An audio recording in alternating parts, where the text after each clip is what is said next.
Hi, I want to have a really quick discussion with you about knives. That's been the #1 question in the store this week, has been about the care of knives. This isn't going to be in-depth and comprehensive, and I'm not going to tell you everything you need to know about knives for the rest of your life, but just a really quick overview. So we'll start with this guy. This is a filleting knife. You know it's a filleting knife because it's super bendy.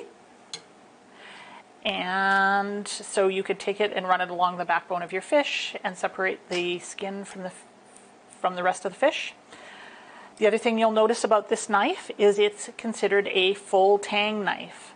So full tang means that this piece of metal runs all the way through to the end of the knife, right through the handle, and is held in by these rivets. Usually a full tang knife is the gold standard, but there are many knives that aren't full tang that are every bit as good. What you really want in a knife is a good steel. So a Japanese or a German steel tend to create the best knives, and you want a handle that fits nicely in your hand. You want it to feel good and be fairly, you wouldn't want to hold it like this and have it flip out of your hand because the blade was too heavy. So you'd want something that feels good in your hand and will hold a good edge. So, filleting knife, full tang, rivets. Next, we have the kitchen workhorse, the knife that most people will have in their kitchen in some shape, manner, or description. This guy is a Kuhn Rikon Perry knife. These guys hold a nice sharp edge. They are used for all of you could cut up a carrot really quickly, you use them to cut pickles, I peel potatoes with it, cut potatoes, nothing super special about it. I don't tend to buy super expensive ones, but ones with a good edge. My Kuhn Rikon knives, petty knives I've had probably 15 years. I sharpen them regularly and they never do me wrong.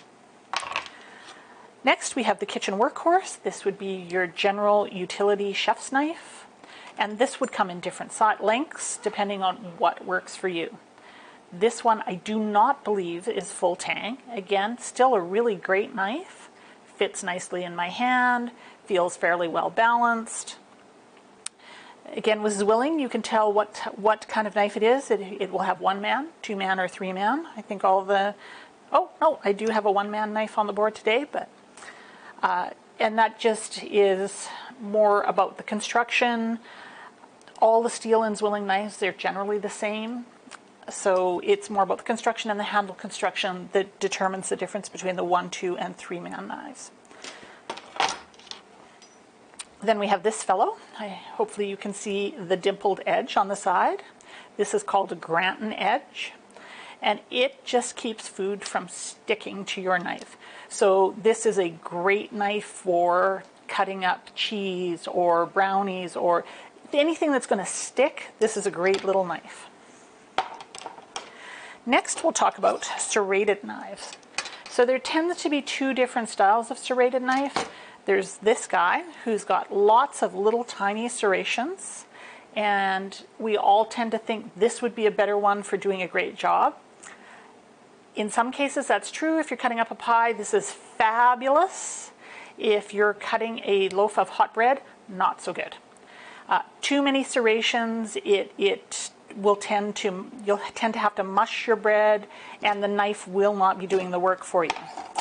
If you're cutting up something soft, like an angel food cake, or if you're cutting hot bread, you want something like this guy. This guy is got many serrations on a long blade, so really fewer serrations than this guy. Hopefully you can see those. And this guy will do the work cutting an angel food cake or cutting a hot loaf of bread without crunching it.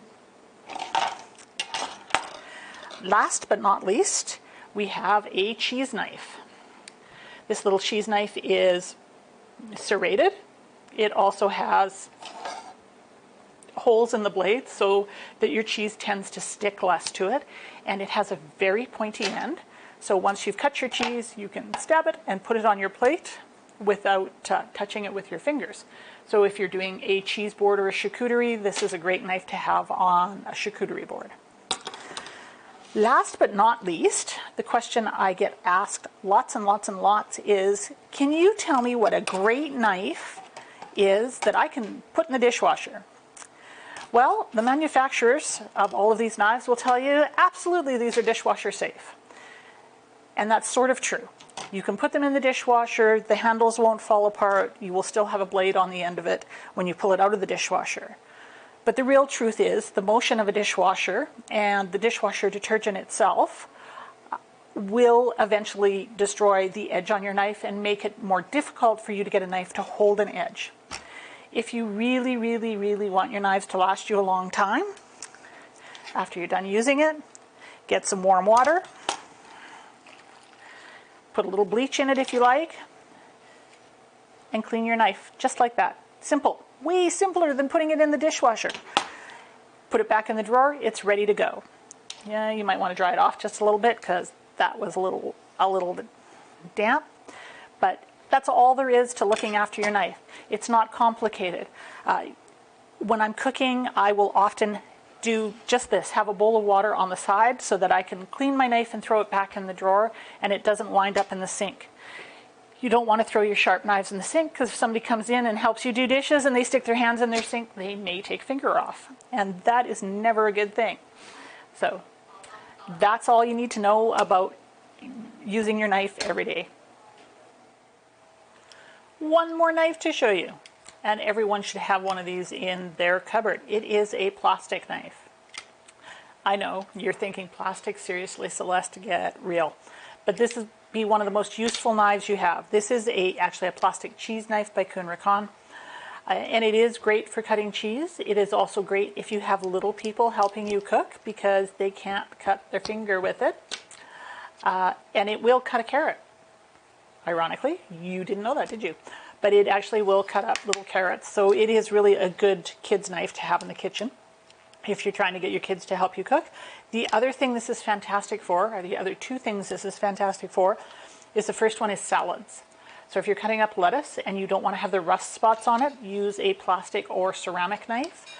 And having a plastic, this won't break in your cupboard like a ceramic knife will. So this is really a good thing to have.